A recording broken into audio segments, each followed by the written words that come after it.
রমজান মাস শুরু হতে 2 মাসেরও কম সময় থাকলেও রোজাকে ঘিরে প্রস্তুতি নিতে শুরু করেছেন ব্যবসায়ীরা। বেড়েছে ভোগ্যপণ্যের আমদানিও। বিশেষ করে রমজানকে ঘিরে যেসব পণ্যের চাহিদা বাড়ে সেগুলো আমদানি শুরু হয়েছে। এরই মধ্যে চট্টগ্রাম বন্দরে এসে পৌঁছেছে চিনি, তেল, খেজুর, ছোলা, মসুর ডাল সহ নানা পণ্য।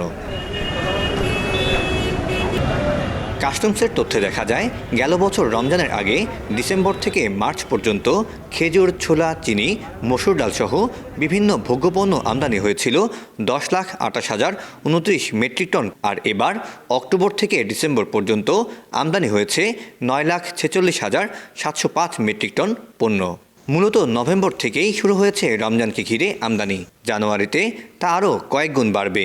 তাই পণ্য ছাড়ে গুরুত্ব পাচ্ছে সময় ও ব্যয় সাশ্রয়ের বিষয়টি। কিন্তু এই বছর যেহেতু একটু আগে আসছে ফেব্রুয়ারিতে রমজান, সেই উপলক্ষে আমাদের আমদানি বিশেষ করে ছোলা, খেজুর, তারপরে মটর, সয়াবিন, সরিষা, যেই সব জিনিস আমাদের রমজান মাসে প্রয়োজন, সেগুলি আমদানি কিন্তু একটু এখন বৃদ্ধি পেয়েছে। আমদানি অন প্রসেসে বিশেষ করে খেজুরটা আমদানি হচ্ছে, শুল্ক হারটা কমানো হয়েছে। এখন যে ট্রেন্ডটা যেটা দেখা যাচ্ছে এই বছরে, তাতে মনে হচ্ছে যে গত অর্থ বছরে রমজানের সময় যেটা হয়েছিল আমদানি, তার তুলনায় হয়তো বেড়ে যাবে আশা করা হচ্ছে। উদ্ভিদ সঙ্গনিরোধের তথ্য বলছে, এখনও আমদানির পথে আছে 1,29,000 টন ছোলা, 53,856 টন মসুর ডাল, 1,30,430 টন মটর, খেজুর 50,055 টন, সয়াবিন 3,29,100 টন এবং 1,78,000 টন সরিষা। যে হারে পণ্য আমদানি হচ্ছে তাতে সংকট হওয়ার কিংবা দাম বাড়ার সুযোগ নেই বলছেন আমদানিকারকরা।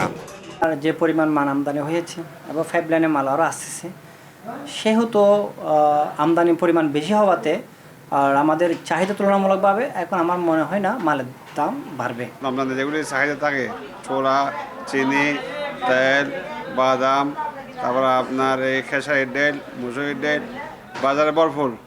এখানে গত বছরের তুলনায় বাজারও অনেক নিম্নগতির দিকে। নিয়ম অনুযায়ী বড় জাহাজ থেকে পণ্য খালাসের 3 দিনের মধ্যেই বন্দর এলাকা ত্যাগ করতে হয় লাইটারকে।